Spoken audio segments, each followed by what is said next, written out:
Bine ați venit la un nou video. De data aceasta vreau să vă zic că a plouat în sfârșit și la noi așa cum aveam nevoie, poate chiar mai mult decât aveam nevoie. Natura este împrospătată, păsările văd că sunt mulțumite și cântă de zor și frumos.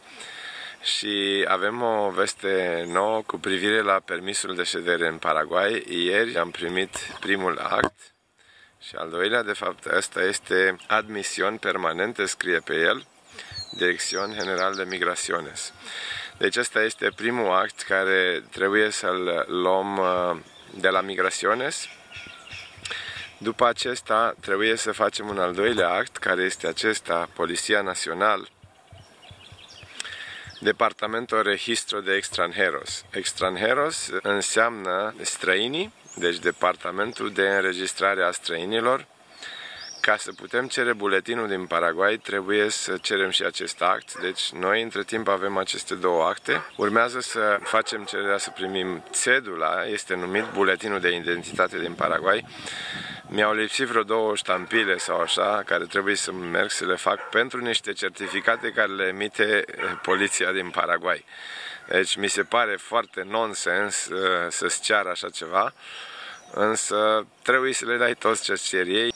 Deci ieri am fost în Asunción și am făcut tot ce trebuia să facem ca să primim aceste două acte. Deci pentru unul din ele am așteptat ceva de la Migraciones, a trebuit să facem rost de o apostilă care ne-a lipsit și din cauza asta a durat ceva mai mult. Noi împlinim 4 luni, acum 2-3 zile am împlinit 4 luni de când suntem în Paraguay și deja avem acest document de ședere permanentă, cum îi zice în engleză, Permanent Resident Card. Nu are dată de valabilitate, deci este pentru totdeauna. Asta e un mare avantaj.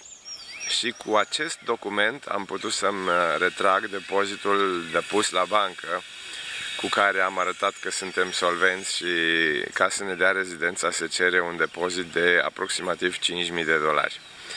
Deci, în cazul nostru a fost ceva mai puțin, de la 1 iulie s-a mai mărit această sumă și deci e un prim pas care am reușit să trecem peste el.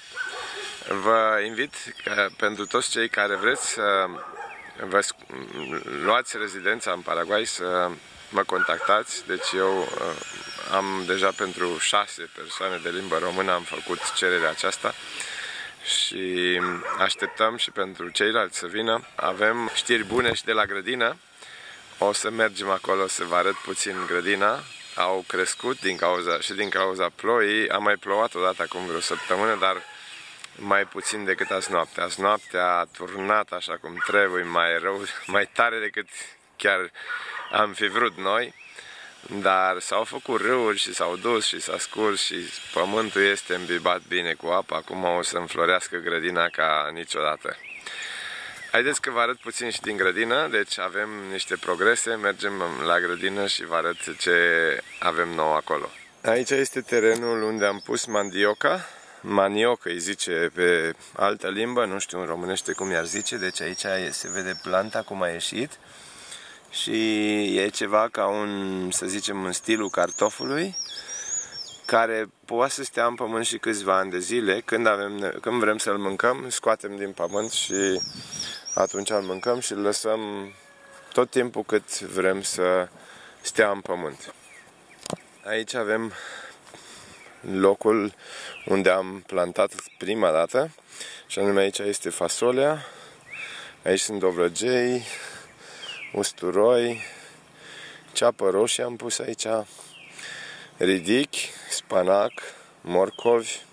Aici avem alt dovlăgel și mai e încă unul și mai mare, acesta, și am mai cules încă 2. Și un castravete am cules, acum ies alții. Aici vedem asta, alt castravete. Deci aici e locul cu castraveți și dovlăgei. Aici sunt pepenii. Deci a făcut ceva inundație aici, însă pepenii s-au dezvoltat cum trebuie. Deci aici am pus niște răsaduri de pepeni și au crescut. Și aici este porumbul. Deci și porumbul a crescut așa cum trebuie, cu fasole lângă el. Și aici sunt cartofi. Și apoi mai avem un loc unde avem pătrunjel și mărar. Aici avem mărarul și pătrunjelul și între ele am mai pus ceva soția, nu știu exact ce. Ea le știe ce a pus pe aici. Și am plantat roșii și ardei.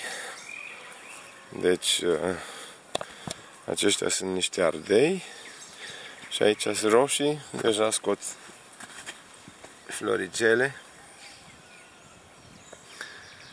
și așteptăm să ne dea și roade. Între timp au ieșit și florile, deci aceste flori roșii și mai sunt doi pomi care scot flori galbene. Azi noapte s-au scuturat ceva.